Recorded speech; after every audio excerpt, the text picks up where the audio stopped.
Welcome to the podcast with your favorite cash flow guys, Mike and Blaine. Giving you the best advice while having a beer. When you're running a business, there are problems every day. Let Mike and Blaine help you out and guide your way. Cheers to the good times with Mike and Blaine for business, beer, and BS. Hey, it's Mike and Blaine. This is another good one. I'm Mike Mountain, also known as Cash Flow Mike. That is my partner, Blaine Birch, the CEO of Dryrun, the best cash flow forecasting software on the planet. What's up, man? Not too much. This is. I think this might be the first time I've actually broadcast from a hotel room. I know you've had a record of it, but this is probably my first one. So the audio probably sucks. The video is a little dark, but it's fine. No. Don't care. It's fun, man. Audio's great, and you almost seem tanner now, right? I mean, where are you at? What are you doing? What's going on there? Yeah, we are in Southern California. We've been here since Monday. We're here for a few more days. Going to head up north of LA on the weekend and work our way up the coast back to Canada. So it's been an awesome trip so far. It's been just a ton of fun. And now, see, this Thursday, because we didn't leave too long ago, my beard's still trimmed. My head's still. By next Thursday, I'm going to just look like a disaster. So I might have to find a barber wherever the hell we are. Get cleaned up a bit. Anyway. Shoot, I just saw me. I'm already a disaster. But I've got a seminar I have to go teach next week, so I'll be cleaned up come, about Monday. That way I'll look fresh for Thursday. Shave everything off and then see what Courtney thinks. No. Yeah, I will be fired from the house, right? Like when I would have lost my position here at the house if I shaved. Yeah. Matter of fact, the last shaved, it was over a decade ago, right? Just about a decade ago, I shaved. Yeah. Everybody in my family, kids, whatever, they looked at me and go, "No, don't do that." Whatever you just did there. that doesn't look like you anymore. I keep it short, very short, but believe it, if I take it all the way off, I look really weird, and it lasts like just that day. Once every 2 or 3 years, I'll take it off just for the hell of it, and I feel so weird that it's back within a day. I go back and I show them pictures of me as a trooper, me in the Army and all that, where I couldn't wear this stuff. Yeah, and they go, "Yeah, but you were lighter then." You were more in shape. You didn't have this big moon pie face that you got going on now. Oh, that's cold, man. Man. Hey, just being real. You know what it's like to be real. That's what we're talking about today. People are stopping pretending, right? They're stopping pretending. Thank God. It's about time. You and I have talked about this often, like in little bits. It's come out in other topics. We're actually going to tackle it today. And I love this topic because I think it's getting more and more important because we're all inundated with so much fake AI slop. It's becoming more and more important to go, okay, not just be real, but how do you be real? How do you represent your business and have people actually believe that it's you and that you're real? So we're going to tackle it. Before we do, what are you drinking today? I have a Neighbor Pat special. Actually, well, it's a Neighbor Pat a bring down special, not a brew special.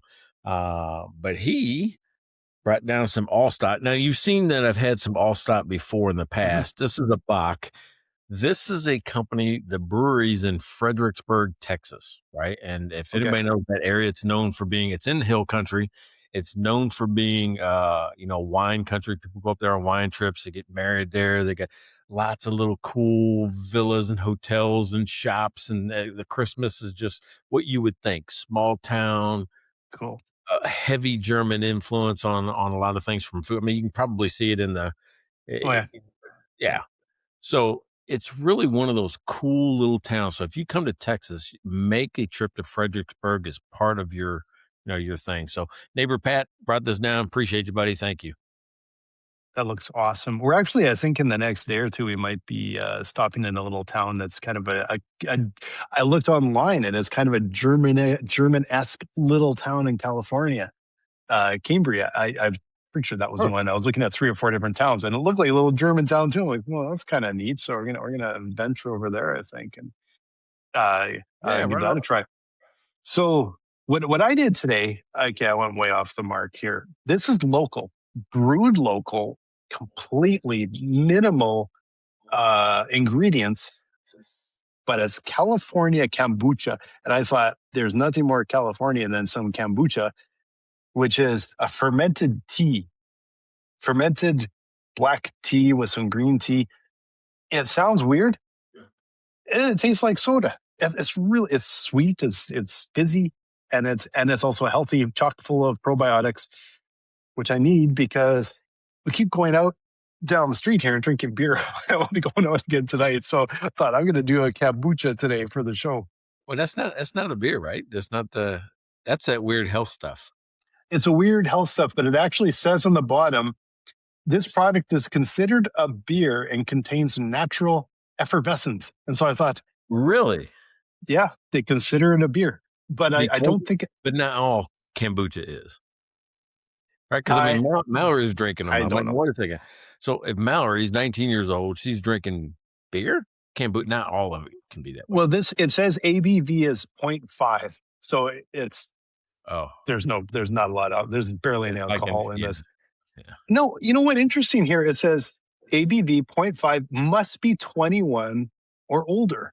That's actually kind of shocking. It's a 0.5%. It's not a 0.05. It's actually a 0.5%. But you have to be 21 or older to get kombucha. Did not know. So very, very light on the alcohol, but it actually is, and it's got, I kind of like the labels. It's really classic looking, kind of. That's very cool. It looks very medicinal and, apothecary kind of look. Now, I mean, when I think about that, I mean, that's the type of stuff that's going to put blood in your alcohol system if you're not capable or careful. It's going to put blood in your alcohol system? Yeah, like how beer puts alcohol in your blood system? Well, that's going to put blood in your alcohol system if you're not careful. You never know.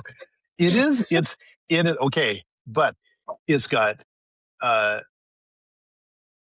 the time of bottling 2.5 billion organisms, and then a bunch of organisms I can't pronounce.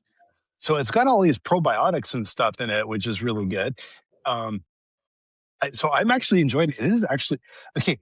When I opened it up, I'm kind of like, what am I in for here? And then it tastes like, oh, this is really good. It tastes like a bit of a lemon soda-ish, almost like a 7-Up or Sprite. A little bit like that, but tastes better, not so sweet, nice and fizzy. I did not know that I would be a fan of kombucha, and I am, and it's a healthy alternative before we eat probably too many tacos and drink too much beer. Yeah. Well, I had one before, and it was absolutely disgusting. It was horrible. I would never do it again. I tried one time that was like drinking vinegar, and it smelled like vinegar, and it was, I thought, not very good. This is not like that at all. So I guess it depends how they make it and how good they are at making it. But this is actually delicious. I'm really very impressed because I was a little nervous trying it because I've had a couple before that I really liked, but this one's actually really good. So there you go. If you are in California, GT's Classic Kombucha, it is considered a beer. It says right out there on the label. Delicious. Yeah, but White Claw is considered a beer too.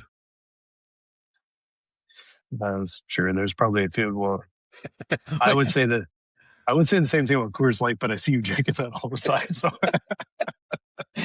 well, hey, probably who would like kombucha? Maybe Karen Hairston, one of our beer sponsors. She wrote a book called Stop Growing Broke, Start Growing Profit. She's an Amazon bestseller, and she supports the show. She gets in at the beginning of the year, supports the whole year.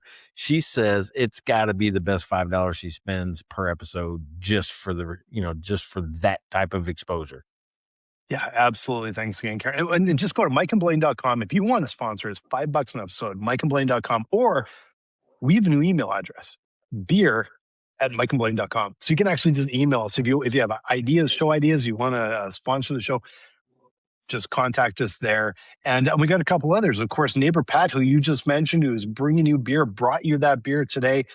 Pat's been a huge supporter for years now. So thank you so much again, Pat. Really appreciate it.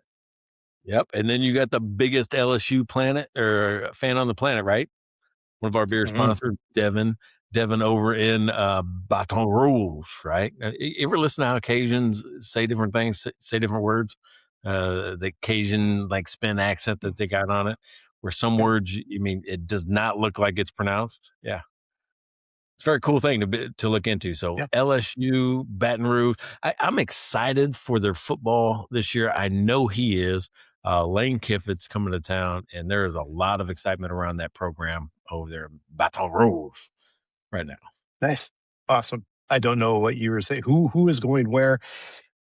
I am not up on my college football, but I will take your word for it. So I think it's going to be an exciting year for him. So we're going to try to get to a nice. game. Texas plays in Baton Rouge at Death Valley this year, so we're going to try to go to that one. Cool. Huge game. Texas hadn't been there in a long time, so it's going to be a big one. Nice. Now, That sounds neither fun. one of us are Texas fans, so can you guess who we're rooting for during that game? Baton Rouge, LSU, I imagine. LSU, Louisiana State University. Nice. Yeah, Nice. That sounds like fun. yeah, right on. So, hey, you mentioned our new email address. I completely forgot about that. The new email address, beer@mikeandblaine.com. It's the best email address I think I've ever had. It's a beauty, and it's not just about buying us beer, but that is our primary goal. So you can always email us there. And then check out mikeandblaine.com. It's a website that we barely ever visit and don't take care of, but you can buy us beer there. So Somebody was there today. I don't know who's watching us in Prineville, Oregon, but they're clicking on that site all the time, several times a week sometimes. oh, nice. Somebody in Prineville, I'm probably mispronouncing it, Prineville. Yeah, Prineville, Oregon. So somebody up there is liking the show. Appreciate your support. Hey, let us know. Let us know who you are. Let us know, we can shout out you or your business or anything like that.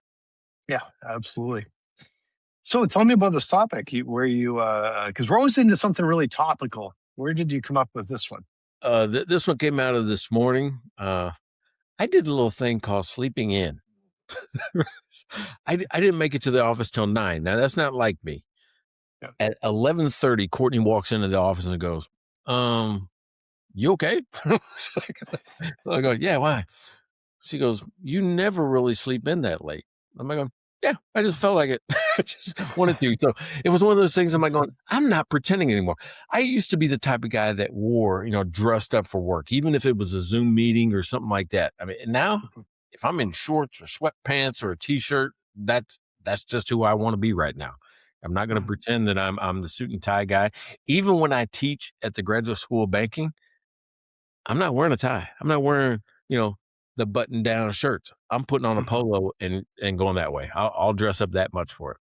Yeah. So that's where it came to, like going, I see this more and more and more now where people are just saying, I'm not going to pretend anymore to be something that I don't want to be. I think it's a good way to be. And I think we've seen it from sort of all areas where I think there's beginning to, not really beginning, it's carrying on more and more of a lack of trust in businesses. And I think and it's not by getting fancier and more glitzy and more polished that I think builds trust. It's the authenticity, and how do we build authenticity into our businesses so that people start to, bring back the trust, right? Bring back the real, because I think people want to do business with people. I know they keep saying pretty soon it's going to be robots, negotiating with robots. Yeah, for a little bit of things here and there, people still want to trust, want to talk with another person and have some sort of relationship building. And I don't think that's going anywhere anytime soon. That's funny. You was talking about the robots and so I host 4 times a week. I host office hours. And what I notice sometimes is people will send the robot and them not come. Have you seen that? Where like going, so-and-so's Not seen that. recorder showed up or so-and-so's Otter or so-and-so's Fathom or whatever it is. I'm like going, what I need is somebody to develop a host robot where, You're gonna send your robot. I'm gonna send mine, and my Send robot your can talk robot. to your robot. And then just give us give us the notes. Yeah. What happened? And nobody's going to read the notes. It'll never, you don't, I Never. get these robots show up at our meetings a lot, but it's always with the person. The person shows up, we talk, and they have their notes, and I'll record it as well. Um, Sometimes I get people come in and go, "Oh, yeah, you can turn that off if you want. It just goes on everything." They really get annoyed by it. And It- but like we have notes taken in ours. I actually do review the notes, so we do use the notes. But to not show up at a meeting and depend only on the notes, to me, is that's a person. If they cannot make time for the meeting, they're not making time for the notes. I go back and forth on that. Meaning, sometimes I kick them out of the meeting. Sometimes I just let it ride. I think it's just a feeling. I'm like, going, we got too many robots, right? Yeah. Or if it's just a couple of us, we don't. Sometimes it gets a little personal. I'm like, we don't need robots around here to talk about personal stuff. Record everything exactly. So it's they are handy, but they got their place. But to send it alone and not show up yourself, like that's not what it's for. Yeah. That's not what it's for. Right? All right. So you and I, though, I'll say, grew up in a different era, right? First of all, I'm going to say this stop pretending thing.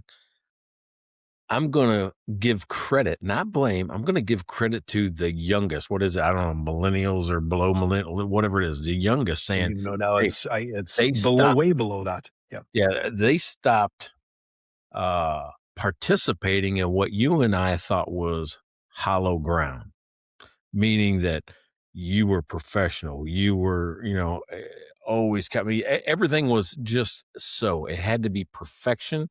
It had to be polished. It had to be aspirational. It had to be, there was all this stuff in our Mhm. lives that we thought were the perfect ladder to success of growing and building a business or getting a promotion or whatever that is. And somewhere the younger generation says, hey, fuck that. And I'm like going, and the first time I saw it was in Seattle in 2012 with software developers, right? They says, Mhm. well, I'm going to dress like you and I are dressed right now. I'm going to put on the hoodie. I'm going to, wear flip flops. I'm going to, whatever. Am I going? Yeah. And they were still getting stuff done. They were still producing quality work. They were still building great businesses, and they weren't restrained by some of the things that kept you and I, Mm. trudging along the same path. I mean, did you notice that shift Yeah, or I think there's been a massive shift, but I don't think it's all for the better. And I think um, there's a balance in the middle there. And I'll tell you where I see this show up, because you get these too. I get, I don't know how many marketing emails coming to me a day. And I think they're probably trying to get past the bots and the junk mail and that. But when it gets to me, there is less than zero chance I am going to not spam, like put them in my spam folder. And part of the reason is a complete and utter lack of professionalism. So you've seen them. It's a one or two sentence email, and then they'll use maybe just their first name, half the time not even capitalize it. But you know what's missing? The what do you call it? The citation, or the on the bottom, where it's like, here's my full name, here's how you contact me, maybe there's a logo from my business, all the things that says this is exactly who I am, I'm credible, you can double check, you can do all that. That's all missing. And Mm. somehow they think that I'm going to hire someone after I get something that looks kind of like a text message from someone I don't know. No, they're getting spammed. It's not like I would respond if they, but there's at least some level of professionalism you can look up and see, like, who is this person, right? And validate. Well, I mean, what's become now is that we question everything. It's just as you say, I mean, we question it. I mean, like, who is that person? How did they get my name, or why am I this? Mhm. I am more likely now to go report phishing, report junk, Oh, right? click, All the always. time, every day. I wasn't like that before. I would just delete it. But I'm like, going, you know what? I'm getting tired of it. It Yep. has to be reported. So I like, and you said it isn't always good, right? What I mean, I like some of the just letting your guard down, being who I am. But sometimes there's a missing link that I think, which is the judgment. Meaning that honesty is okay, but if you don't have good judgment to go along with it, you're creating more noise. You're creating a problem, with your honesty and your oversharing or your negativity, or you're being too cutesy and too casual. Well, and I think you get into trouble when you skip steps. So, hey, being a little bit more personal and all of that makes sense when you actually have some sort of relationship with somebody. And then you can be more personal and you can be maybe more comfortable and you can be more real. But you have to get to that point. You have to actually get past that introductory point. You have to get to the place where someone will actually talk with you, will trust you, will and it's like asking for a marriage proposal before you've even met somebody. Like you it's the timing, the pace, everything is all wrong. It's not going to work. It just simply is not going to work because you're just sending out vibes that you think are saying, "Hey, I'm real," and what you're saying is, "No, I'm." It looks really fake. It looks so sketchy. I do not trust you until you get to that point and you've earned the trust. So that's when you can actually start doing that after you've earned the trust, right? But have you ever though went to somebody after the fact, after you had a business relationship, and then told them, says, "Hey, I almost didn't move forward with this because of 3 things you did or something you did." Have you ever just called somebody out? Not called them out, Yeah. but I mean, I did it the other day. I'm like going, "Do you realize that every time you call me, it comes up as spam likely? Do you realize your phone number that you use, other people think That's not it's good. spam, and I know it's not spam because I know you." Yeah. But you need to know whatever you're doing, it looks like spam. So if you're having problems getting through on phone calls or problems getting through an email, like I had that today. A guy could get this is really weird. Northern Iowa SBDC, some Mhm. college up there. And the guy and I have a legitimate business relationship. Matter of fact, he won a year's membership last year at the America's SBDC conference, and we're just trying to get the guy set up, going, those type of things. I sent him the invitation to the app, to the membership, those type of things, to his work address, which is the college address. It's a .edu, and doesn't get it. And finally, I get Mhm. a thing back saying it was rejected for spam. Right? Outlook could do that to you. I'm like going, Yeah. spam. I've never even sent this guy an email, and I sent Yeah. it from Mike at, to his, John at, and couldn't get through. So I'm like going, well, I wonder if it's just because I'm a business domain, right? Because all my emails generally go through. So I switched to a Mhm. Gmail, just my personal Gmail account, send it to him, Yeah. and it goes through immediately. I'm like, wait a second, that Mm. doesn't even make sense. No, That it a doesn't. spam filter would go, the legitimate business that's out there, block that one. Random unknown from Yeah. Gmail, let that one go through the spam filter. Yeah. Makes no sense at all. And there's the one area that I think is so seems like it's so massively behind and they have not done anything with all the machine learning in the world and everything. How can these spam filters still be so bad?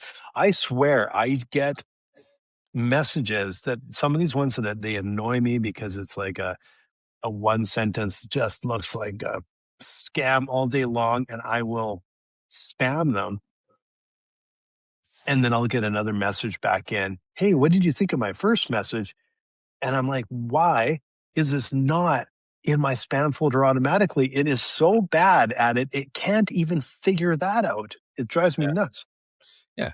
Well, this guy, he goes, yeah, that happens to me all the time. And then an hour later, I get this, oh, by the way, you got this thing we thought was spam. Did you want it? Usually it's too late by the time I got it. Like we were going to meet. Yeah. I'm sending him a meeting link. That's all we're doing is getting a meeting link to him, and it blocks it. An hour later, past the meeting, it's too late. Yeah. It's just too late. there's something's still broken. And I was okay. Little bit of BS, but it is completely related actually. So yesterday I went and I used Apple Pay to pay for a few nights hotel, and it got declined. And I'm like, what the heck? And I'm trying to get it. It got declined. And so I phoned the bank and I'm like, why the hell are you declining? That was nice, but I was a little bit annoyed, right? And they said, oh, because you're over the maximum, you can only do, I think it was like $250 on Apple Pay. And I'm thinking, that was a stupid decision made somewhere in a boardroom. She goes, you have to use the physical card. The physical card, the thing that people can get hold of and that can, swipe under the Bigger limit. counter. And it is a complete, like, there is almost no security on the physical card. And I have biometric security. I have face. I've got it is so secure on the phone. Boy, they got something backwards. It's like, let's take the secure one, we'll put a cap on it, and you can use the really insecure one for the stuff that's not a cap. I don't get it. It blows me away. That makes so much sense now, because I keep telling Courtney, I'm like going, do you use Apple Pay? She goes, yeah, I use it all the time. I'm going, dude, it gets declined every time I'm trying to use it. I stopped using it because I'm like going, I can't do. For the longest time, I couldn't figure out how to use the cash that they give you. You know how sometimes they give you cash, like Apple Bucks or Apple Cash? Oh yeah, I don't have the actual. We don't get it in Canada. I have just my my other Visa cards on my phone, and I'm using it through that. But it's not. It's Apple through Apple Wallets, I guess. Maybe it isn't, but it's not the actual Apple card. Oh, okay. So I don't know how I get that, but it's like $85. I'm like, well, I just use this $85 to buy something. Shit, I cannot figure out how to use it. Finally, after a month, and not a month of like total searching like every minute, every day, but after a month, I figure out how to transfer it to my bank account and hit the bank account. I'm like, okay, that's how I'm gonna use it from now on. I'll just use That's my a good debit idea. card. I'll just transfer those Apple Bucks, right into my account.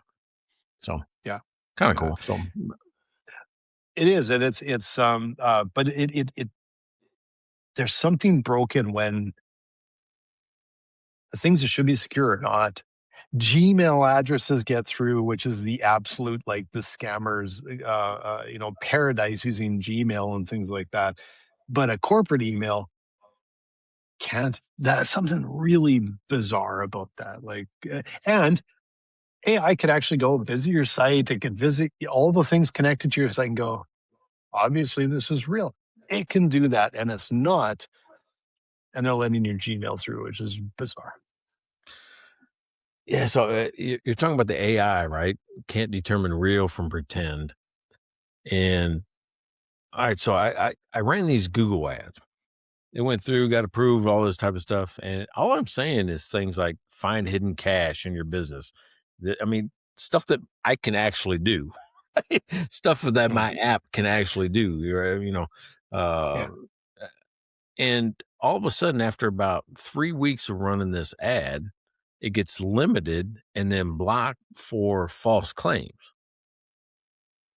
I'm like going, what's a false claim? Everything that I have numbers, I approve all of these things, and I'm not even saying anything in the headlines or in the text making a claim. But Mhm. when they see cash or money or business or that type of stuff, there's something in the AI that goes, they can't guarantee any of that. I'm Yeah. going, yeah, I'm just doing math. I can guarantee with math, right? Yeah. That's all it is. So it's I don't like it, but I don't know how to get around it. like, Yeah. like, Yeah.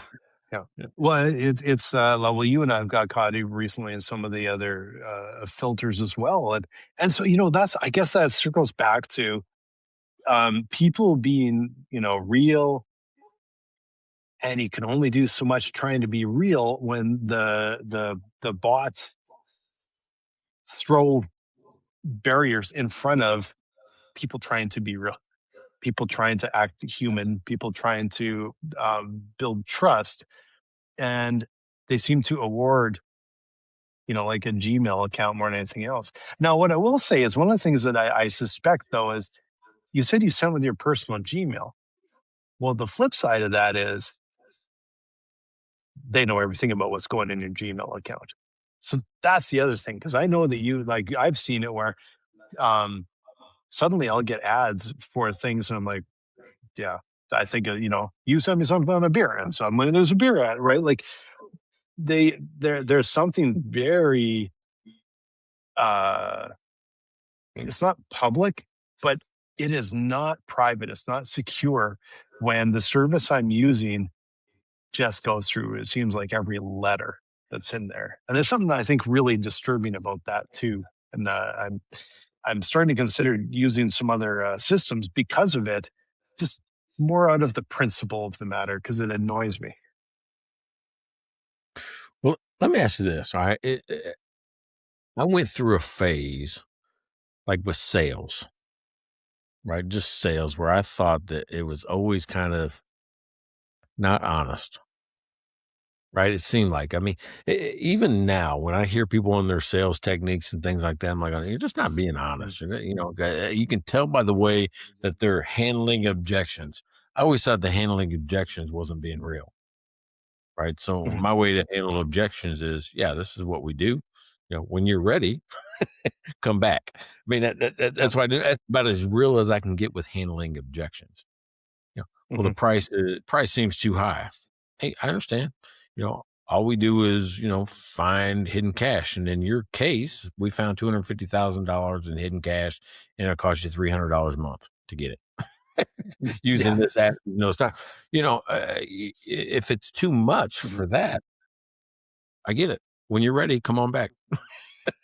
Yeah. That's how I'm starting to handle objections, because I think that's about as real as I can get without pretending like, here's the dollar cost averaging value, all these things that you say to people that I think turn people off now. Yeah. Yeah. I've what's, I think, shifted for me a little bit is there's been times in the last little while it isn't handling the objections, it's actually putting forth objections. So I've had these conversations where I'm talking with them like, honestly, I don't think we're a fit for you. Yep. No, and then they're arguing with me. No, I think this might be. No, I actually don't think it's going to be a fit for you.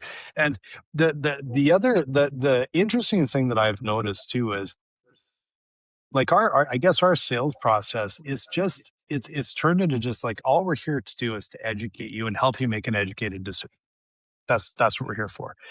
And I know we have a really good lead when I'm sort of walking through the app doing a demo, and they just sit there and go, "Yep, yeah, no, this is what I do all week. This That will save me a ton of time." And then they might ask some questions, because it'll be right pointed to be like, "Can it do this?" And it'll be very specific. I'm like, "Absolutely, we can." And educating people about the product and how we solve the problem better than a spreadsheet, faster, da da da. I know we have a really good lead. I know we have an awful lead when I have to educate them about the problem.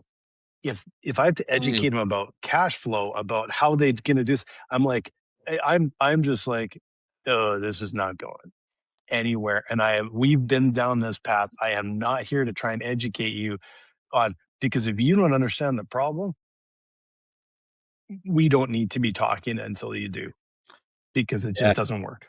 dude, that was so powerful. I can educate you on the product, not the problem. You already got to know the problem. Yeah. Because Mm. years ago, we were trying to educate on the problem, thinking we could turn them into like, hey, now you know the problem. Now you can understand. Now you can offer this service, or you can do this, that.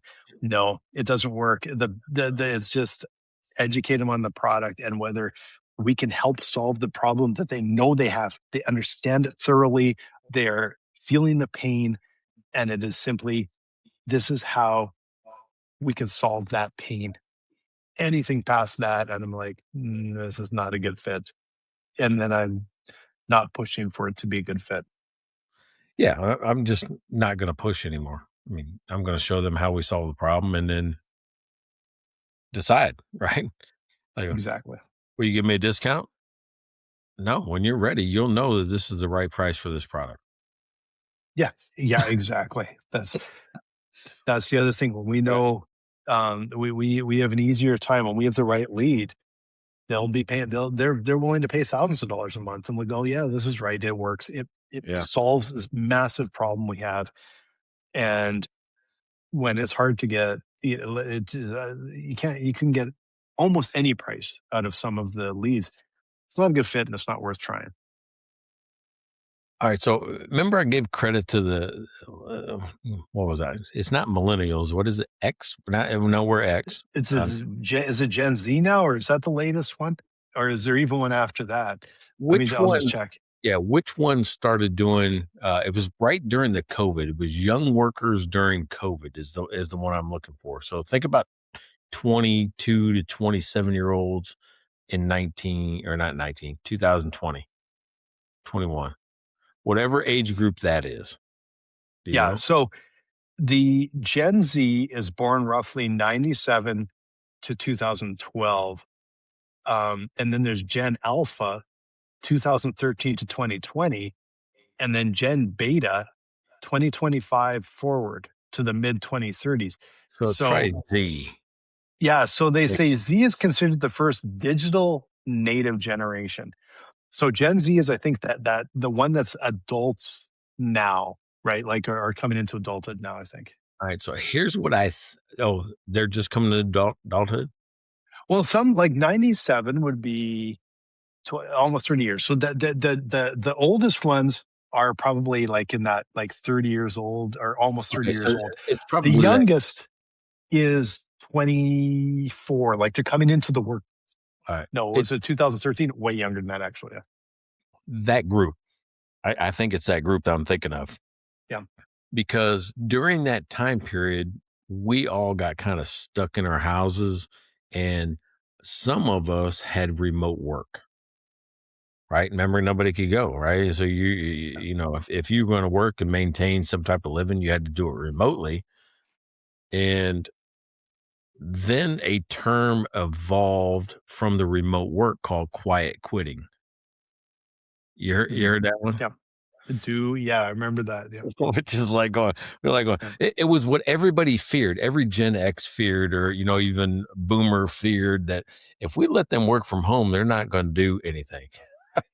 They're going to be Yeah. in their pajamas. They're going to be eating peanut butter and watching soap operas, and they're not going to be doing their work. It's what they Yeah. feared, right? Yeah. And so people started putting more rules, even from remote work, right? That's where all these devices for moving your mouse and things like that, because they tried to, track if you were doing any type of activity, Mhm. because people were doing a quiet quitting, which means they weren't quitting their job. They were still collecting the paycheck. They just weren't doing it. Yeah. Yeah. Now, that's one of the bad things about stopping pretending, but in a way, you're still pretending because you're pretending to work when you're not. Yeah. But it was the attitude of, it doesn't matter as much to me as it does, the person that was born in 1970 who's, running the business, or a manager in this business, or just been at this job for longer. They have a different attitude towards work, where, hey, sometimes you just eat the sandwich and move on. That's Yeah. the way we thought. I'm like going, man, right there, where they aren't afraid to say, I'm tired of it already. I just started it and I think it's dumb and I don't want to do it. Mhm. That's where I think this stopping pretending started, right? Was with Yeah. that attitude of, I'm tired of doing this work. It doesn't matter if if the government and the world can shove me into a house and make me wipe down my grocery bags, with Clorox wipes. If you Yeah. can do that, then really nothing else is more important. Mhm. And so I think that started this stop pretending movement that has evolved to what it is today. Yeah, and I think it's like anything else, a bit of a double-edged sword, right? Like there's good things to it, certainly. Um, but there's is the negative sort of blind way of looking at it. I'm not going to do anything, or I don't want to do any work because if I don't enjoy it, or blah blah blah. Okay, Th- not everything's going to be roses when you're working, right? But there's the good side of it is kind of like it's more demanding of I want to have a life outside of work. I want to have meaning in my life. I want to do something I care about. I want, uh, there's good sides to it too. Yeah, I hadn't really heard of thought of it in that sort of way, but I think that generation is quite demanding changes that I think make a lot of sense in a lot of ways. But sometimes I don't know. No. Yeah, I mean, I think hating your job has always been there. I mean, it's a job, right? But I think it's more in the open now. It used to be like going, if you and I worked together, we would go out to dinner or go for drinks after work and go, oh, I hated that meeting, or, whatever it is. And we would just commiserate, and then we go back to work tomorrow like nothing happened. Mm-hmm. Yeah. I think now that's just being said out loud at any point in time. That's where I'm saying judgment has to come in. Because, hey, you burn a bridge because you say that meeting sucked and I hate my boss and those type of things. Then all of a sudden you're creating a different problem, right? That from being real to real. Mm-hmm. The other thing that I've seen happening, and I've seen it in big corporations, I see it in a couple of my clients right now, is I don't know what to call it, but I'm going to call it laying flat, meaning that people are okay not trying to get promoted. Shit, good at this, at this job, this position. I don't want the problems or the hassle or whatever of Yeah. moving it, right? Yeah. And early on in my career, I didn't understand that, but it's not new. That isn't something that's new. That's something that's been around for a long time. Matter of fact, my field training officer, who I love and adore, and just, I mean, this is one of the best police officers I've ever seen. Matter of fact, best men I've ever seen in my life. Refused to be promoted. Refused to even take the test to be promoted. He goes, I don't want what the next job entails. I don't want those things. And he was okay not chasing dollars, not chasing a promotion, not chasing the prestige. I'm like going, you know what? I didn't realize it then, because I'm like, oh, that's dumb, because you should be the boss. In my mind, right? In my mind, Yeah. I'm like, you should be the boss. But now I kind of get it, and maybe it took me 30 years to kind of figure it out, but now I kind of get it, where I'm like going, yeah, not everybody has to chase the next step. Mm-hmm. It's okay to be, I'm good right here. Well, and so often I think even businesses will try and push people up past their level of capability just because they've been there a long time. And it fails too. And then you can end up losing someone that was in a really good at their job and is in a position, and they don't excel in that other job. Just because you do one job well doesn't necessarily going to mean you're going to do this other totally different job really well. And you can end up souring a relationship. You can end up setting someone up for failure, and you can end up losing a really good person that was in your business because you just think, well, we got a gap. They've been around the longest. That's kind of, I think, one of those, the opposite, where it's like kind of the worst ways sometimes to promote is just, what does they say, promoting to their level of their competence or something like that. There's a It's the Peter phrase, Pan. right? Yeah. Yeah, you're always promoted one step above where you should be. Something like that, right? Based on what you can do.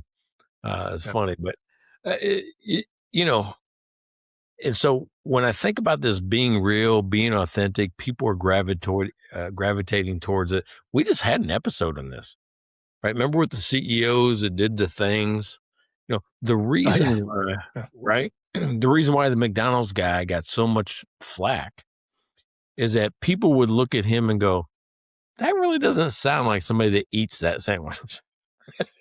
Yeah. Nothing was real about that. You could see that a mile away, right? Like it just, He could have pretended better. yeah. In that case, he could have pretended better, right? But he didn't, right? He was himself. He was not pretending. He was being himself. So, the ones I like the best, because Courtney sometimes will show me influencers about different products and different things like that. The ones that I like the best saying, hey, don't buy this. This is terrible. This broke when I tried to do X, Y, and Z, and they got the proof.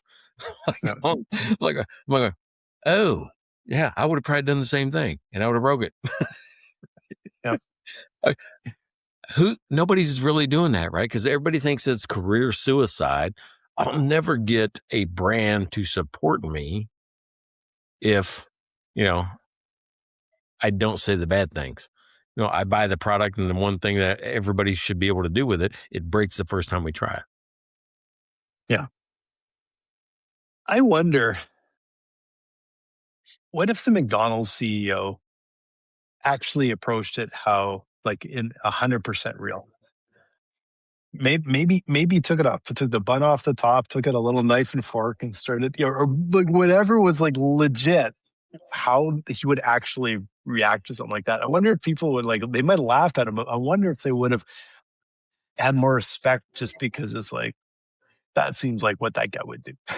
Right? Like, that's weird, but that seems like what he would do. Yeah, most people would have said, they don't even give you a knife and a fork with that sandwich. Yeah. That's what I would have said. I said, how do you get the knife and fork? Yeah, but I'm just curious, like if because it just seems so disingenuous, right? That's what people jumped on. And I don't know, like, does he have to be a better actor, or flip the other way and just go, let's just go like full realism? This is what, I'm trying our own food. I don't usually eat it, but I'm going to try it. Well, that's when you start thinking, well, is this aspirational or is this out of touch? Right? Because when I started looking at, I've got a picture of me in front of the Google headquarters, right? I went and toured it. I was in there. I mean, I had a meeting at the place. Uh, it's everything. You ever seen the movie The Interns with like Owen Wilson and Vince Vaughn? No, but I like both those actors. I may have to check that out. The Interns. Okay. It's funny, right? I mean, they lose one of their jobs and they take an internship at Google, and it's them with no computer experience, no background in software, no anything like that, and they're all competing for a job. The winner of this, it's an internship over a certain number of weeks, and they put them in teams, and you get jobs, right? I mean, if your team performs well enough. Right. And so they bring, and they're 20 years older than everybody else that's an intern, right? They're Okay. 40-year-olds Yeah. that are interns in this thing. So, Yeah. so think about that dynamic. Everybody around them is like 25-year-olds, fresh out of college, and they're like 40-year-olds that was just selling things. They're good at talking. They're good at selling stuff, and they're good at relationships and people. And the people that build the software, they're just not, right? So there's some Yeah. yin and yang and some weirdness that goes on, but it's a great movie. You should see it. Yeah. Uh, but what I forget what I was, out of touch being that if that's your first job, if that's what you think it is, and you're filming yourself like people do at work, like, oh my God, look at my job. I got a choice between Mexican and Indian and Chinese and, steak today for lunch, all those type of things, plus the volleyball courts and everything that they can do throughout the day and the sleep pods. If that's your experience of work is, you can quickly become out of touch with what the rest of us in our job experience looks like. Yeah. Yeah. Yeah. Right. That is And an edge case to the nth degree, right? this is a podcast, so I have to tell you the edge case. No. But I get exactly what you're saying, but it can apply to all sorts of other jobs where there's something that isn't, it's not going to show up in regular jobs. But with them being, let's say you actually had the type of job and they're the influencers and they're the ones online, and do they set expectations based on an edge case that virtually no other business can afford to do? Yeah, probably. I'm just saying that when you see that, let me just ask, because I've never worked in a place like that. The closest was probably Finnegraph, where we had a game type room. We did drone races in the in the office. We did some cool things, right? So what I consider cool that I've never seen anywhere else, and I've never done since. Mhm.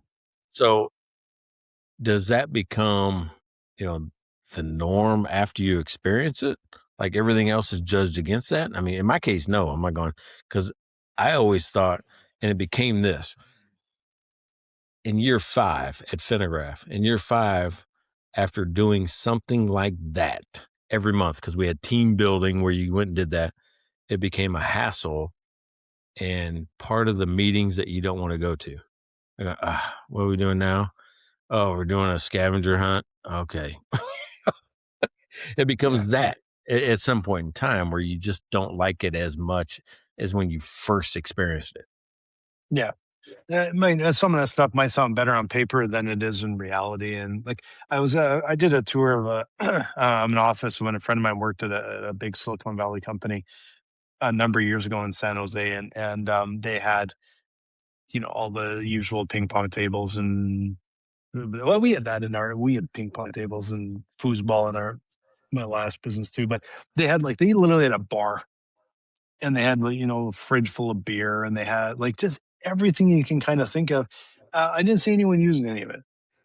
And there probably were kind of mandated times to do things, but I kind of wonder if it would get to the point where, you know what, when we get to after work, I think I'd rather just go out with my buddies to the bar instead of more work stuff at the work bar because it feels like feels like work, right? So I wonder how much of that just sounds a lot better and it's good when you're hiring someone and doing the tour, maybe not super effective actually in the business. Yeah, that's probably right because we had that. We had some beers and things like that, and it just didn't get used that much, believe it or not. Yeah. I had whiskey in the office, like Mad Men style. Right? Never used it. Yep. Right. Every once in a while, I think probably once or twice a year, the CEO and I would have, little finger after work. Right. Yeah. That's about it. So I'm thinking this thing, right? My thought was people are stopping pretending, right? And that trend, I don't know that it's really about people being more honest.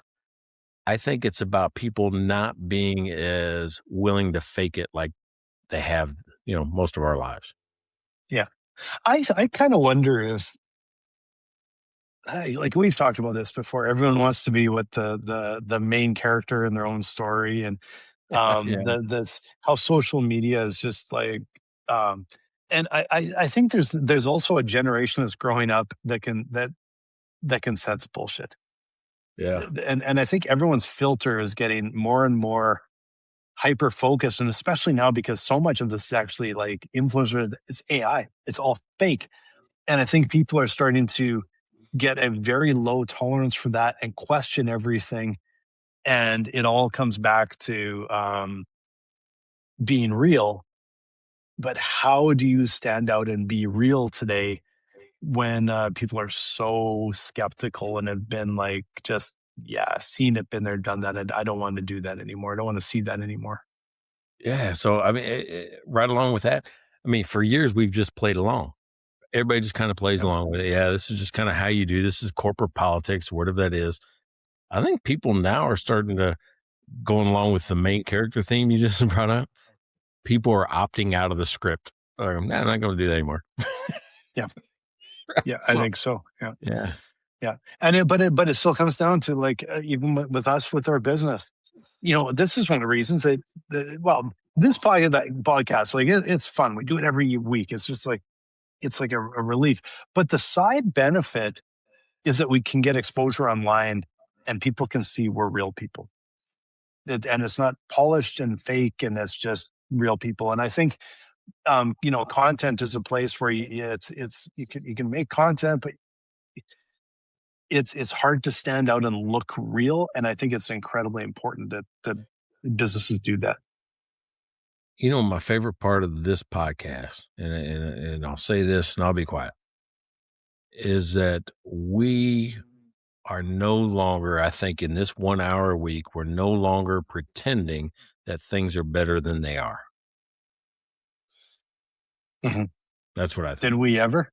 Did we ever do that? We started this during COVID. I don't think we pretended. I had a beard down to here. When I Big hear gut. when I hear some other podcast stuff like that, I always think that, that's probably not true. Yeah.